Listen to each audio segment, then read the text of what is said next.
എവിടെ വെക്കാൻ രാത്രിക്ക്? അല്ല, ഇത് ഇങ്ങനെ ഒന്ന് വെച്ചു കൊടുക്കുക. എന്നിട്ട് ഞങ്ങളുടെ കൊച്ചു ലോകത്തിലേക്ക് എല്ലാവർക്കും സ്വാഗതം. ഞാൻ ലജിത. ഞങ്ങളുടെ കൊച്ചു വിശേഷങ്ങളും വിഭവങ്ങളും ഒക്കെ നിങ്ങളുമായിട്ട് പങ്കുവെക്കാനായിട്ടാണ് ഞാൻ വന്നിരിക്കുന്നത്. അപ്പോൾ എൻ്റെ കൂടെ നിങ്ങളും ഉണ്ടാവുമെന്ന് ഞാൻ പ്രതീക്ഷിക്കുന്നു.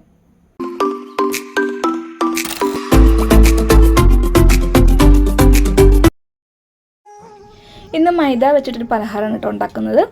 അപ്പോൾ അതിന് വേണ്ടിയിട്ട് ഞാൻ 2 കപ്പ് മൈദ എടുത്തിട്ടുണ്ട്. അതിലേക്ക് പാകത്തിന് ഉപ്പും ഇട്ട് കൊടുത്തിട്ട് അത് ഒന്ന് നല്ലവണ്ണം ഇളക്കി യോജിപ്പിക്കണം കേട്ടോ. അങ്ങനെ ഇളക്കി യോജിപ്പിച്ചതിന് ശേഷം അതിലേക്ക് ചെറു ചൂടുവെള്ളം ഒഴിച്ചിട്ട് ഒന്ന് ചപ്പാത്തിയൊക്കെ കുഴയ്ക്കുന്ന മാതിരിക്ക് കുഴച്ചെടുക്കണം. അമ്പലത്തിൽ പോകുന്നുണ്ടോ? അച്ഛൻ കൊണ്ടുപോകണേ പോവാട്ടോ.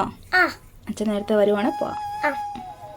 അമ്മ, നമ്മള് കഴിഞ്ഞ ദിവസം അമ്പലത്തിൽ പോയപ്പോ അവിടെ കുറെ റൈഡൊക്കെ കണ്ടില്ലായിരുന്നോ? അപ്പൊ ഇന്ന് നമ്മൾ പോകുമ്പോ റൈഡ് കേട്ടണേ. അച്ഛൻ സമ്മതിക്കുവാണെ കേറിക്കോ. എങ്കിലും അച്ഛോട് പറ. ഇതിലേക്ക് 1 സ്പൂൺ ബട്ടറും കൂടി ഇട്ടിട്ട് ഞാനൊന്ന് കുഴച്ച് വെച്ചിട്ടുണ്ട്. ഇനി ഇത് ഒരു അരമണിക്കൂർ കഴിയുമ്പോൾ നമുക്ക് എടുത്ത് പരത്തിയെടുക്കാം കേട്ടോ. അപ്പോൾ ഏകദേശം അരമണിക്കൂർ കഴിഞ്ഞിട്ടുണ്ട്. നല്ല മയം വന്നിട്ടുണ്ട്. ഇനി ഇതിൽ നിന്ന് ഒരു ഭാഗം എടുത്തിട്ട് നന്നായിട്ട് ഒന്ന് പരത്തിയെടുക്കാം.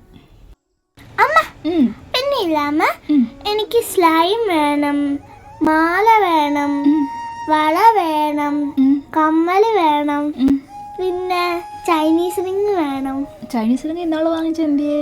അത് പൊട്ടിപ്പോയി. ഇതൊക്കെ അച്ചോട് പറഞ്ഞാട്ടാ.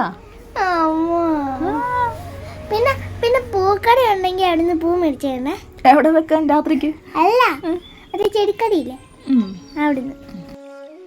തീരെ നൈസ് അല്ലാതെ കൊണ്ട് ചെറുതായിട്ടൊരു കട്ടിയിൽ പരത്തെടുക്കണം കേട്ടോ. ഒത്തിരി നൈസായി പോകരുത്.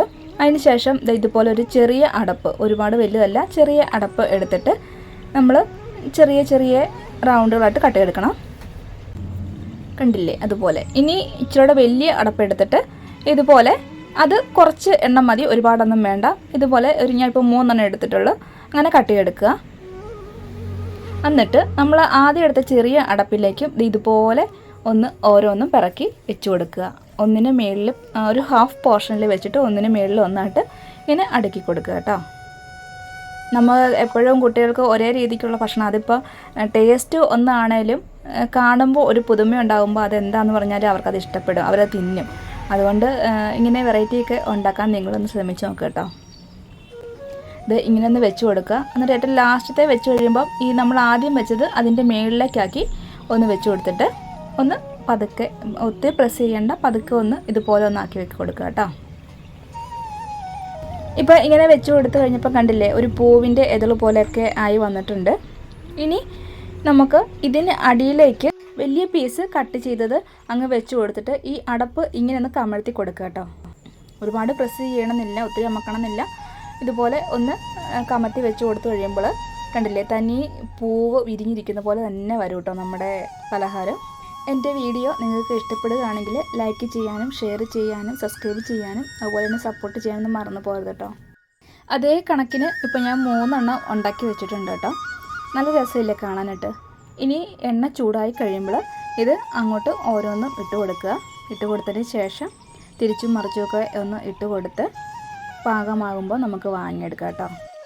ഈ പലഹാരം ഉണ്ടാക്കുന്നതിന് ആവശ്യമായിട്ടുള്ള സാധനങ്ങളും അതിൻ്റെ അളവുകളും ഒക്കെ ഡിസ്ക്രിപ്ഷൻ ബോക്സിൽ കൊടുത്തിരിക്കാം. നിങ്ങളും ഒന്ന് ട്രൈ ചെയ്ത് നോക്കണം കേട്ടോ. പാകത്തിനായി വന്നിട്ടുണ്ട്, നമുക്കിനി വാങ്ങാം കേട്ടോ.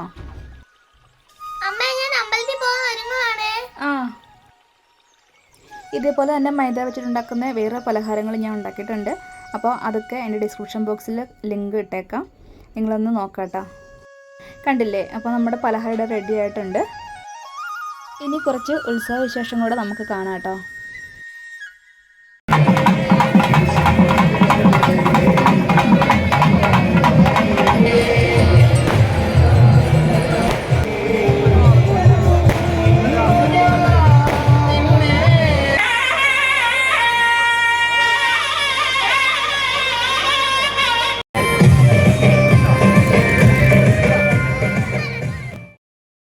അപ്പോൾ ഇന്നത്തെ എൻ്റെ വീഡിയോ ഇഷ്ടപ്പെട്ടെന്ന് കരുതുന്നു.